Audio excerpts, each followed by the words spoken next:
Les urgences dentaires sont par définition inattendues. C'est pourquoi nous vous proposons une présentation vous permettant de mieux les appréhender et d'en connaître les conduites à tenir.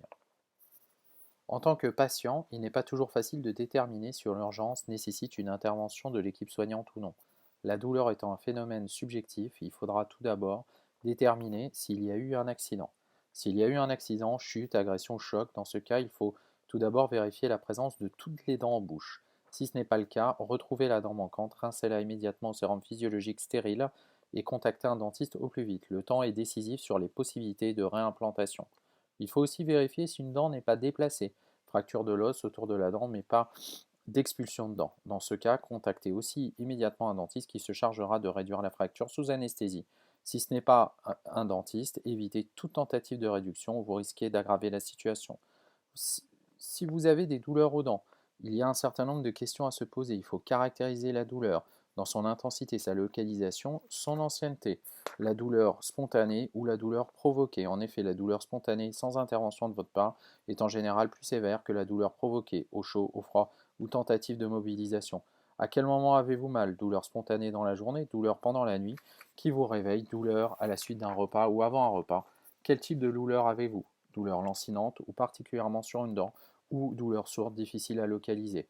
Il faudra aussi repérer la différence entre la douleur d'une dent en particulier ou la douleur au niveau des mâchoires, qui peut être plus un signe musculaire ou articulaire.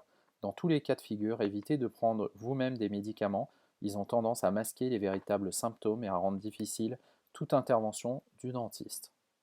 En cas d'accident, n'oubliez pas de faire dès que possible une déclaration chez un chirurgien dentiste pour qu'il vous établisse un document d'accident pour votre assurance. Il faudra agir rapidement et contacter une équipe soignante. Il peut avoir des craques, des fractures, et dans ces cas-là, il s'agira de réduire ces fractures et de réparer les dents au plus vite pour rétablir un sourire et une fonction idéale. Les urgences dentaires d'expulsion ou de fracture sont relativement rares, mais c'est plutôt les éléments associés à ces traumatismes qui sont importants à prendre en charge. La douleur, caractériser l'urgence, quel type de douleur et à quel moment elle apparaît. Il faudra aussi connaître l'origine de la douleur. Dans les origines possibles, nous avons l'urgence endodontique, l'origine endodontique. L'endodontie car la progression de la carie peut atteindre le nerf dentaire et, la- et le nerf dentaire peut provoquer un état inflammatoire de la pulpe dentaire qui est souvent irréversible. C'est la pulpite. Pour confirmer ce diagnostic, il existe des tests. Des tests comme le test au chaud, le test au froid, le test à la percussion, savoir si la douleur est à recrudescence nocturne accentuée par la position allongée. La sensation de dents longues est souvent liée à la présence d'inflammation à l'extrémité de la dent. Donnez ces éléments au dentiste, il les synthétisera et vous permettra d'établir un diagnostic précis. Il faudra de toute façon faire une consultation pour confirmer ce diagnostic à l'aide d'outils spécifiques. Dans certaines situations, la dent a déjà subi un traitement. Il faudra alors prendre une consultation spécialisée pour réduire la douleur, puis suivre des médications recommandées par votre chirurgien dentiste. Certaines situations, comme la C apicale aiguë, peuvent nécessiter de laisser la dent ouverte et de faire des bains de bouche à l'eau salée. Même si la douleur disparaît, il faudra retourner chez votre spécialiste pour qu'il obture la dent. Une autre origine peut être des urgences et de la douleur peut être les gencives. Les gencives ou le parodonte autour de la dent sont les tissus mous vascularisés. Les gencives sont très sensibles du fait de leur forte innervation. Des saignements peuvent apparaître spontanément ou de façon provoquée. La cavité buccale étant un milieu septique, des bactéries peuvent profiter d'un état délabré de la gencive pour entretenir de l'inflammation dans la gencive ou pour pénétrer dans l'organisme. C'est pourquoi les techniques d'hygiène, de brossage sont des éléments d'entretien très importants pour maintenir une santé parodontale.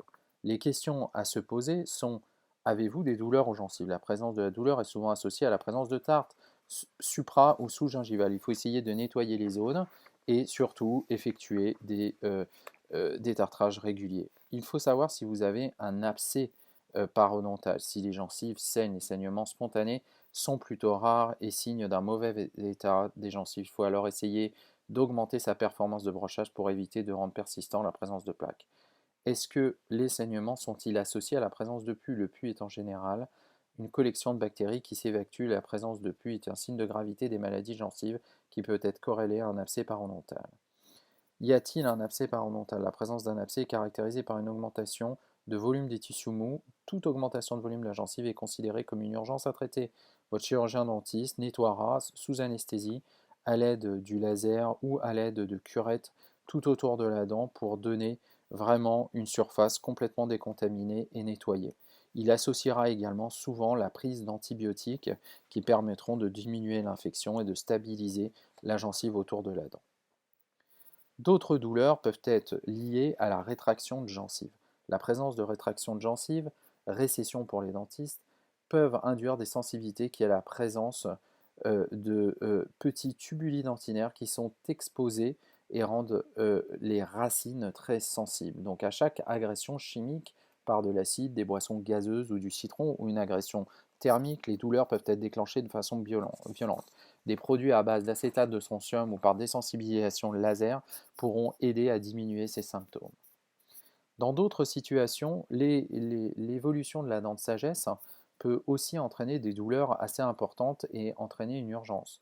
La présence de ces douleurs peuvent être, dans certains cas, présenter une petite inflammation ou une infection qui s'appelle la péricoronarite pour le dentiste, qui peut être traitée par votre dentiste par un nettoyage et également par un dégagement chimique ou chirurgical de la muqueuse inflammatoire à l'aide de l'utilisation par une lame froide ou par une thérapeutique laser. Donc ces éléments permettront de réduire l'inflammation, la douleur, et souvent des antibiotiques seront associés pour éliminer lorsqu'il y aura une infection. Il peut aussi avoir, dans certaines situations, un aliment coincé entre deux dents. Donc si cet aliment est coincé, essayez dans un premier temps d'utiliser du fil dentaire ou des brossettes interdentaires pour l'éliminer. Essayez de passer délicatement le fil. Si vous n'y arrivez pas, n'insistez pas, appelez votre chirurgien dentiste pour qu'il le fasse avec des instruments plus adaptés. Mais ces douleurs peuvent entraîner ce qu'on appelle le syndrome du septum, qui est très douloureux et qui peut faire penser à une rage de dents. Dans certaines situations, vous pouvez également présenter un décèlement d'une prothèse. La présence d'une prothèse décellée peut se gérer par le patient lui-même. En effet, après un nettoyage minutieux à l'intérieur de la dent, il s'agira de recoller la prothèse à l'aide de colle vendue en pharmacie ou éventuellement d'un chewing-gum sans sucre. Et dans ces cas-là, le patient pourra repositionner la prothèse en attendant que le dentiste le consulte et puisse vérifier que tout est bien remis en place. Dans le moindre doute, ne repositionnez pas la prothèse et attendez de voir votre chirurgien dentiste. Si vous avez la moindre hésitation, n'hésitez pas à contacter l'ordre des chirurgiens dentistes qui vous donnera la liste des dentistes de garde, votre commissariat ou votre gendarmerie de votre ville vous donnera également cette liste de patients. J'espère sincèrement que ces éléments vous ont permis de comprendre quelles peuvent être les urgences et si jamais celles-ci apparaissent, de pouvoir les appréhender avec plus de sérénité. Je vous remercie de votre attention.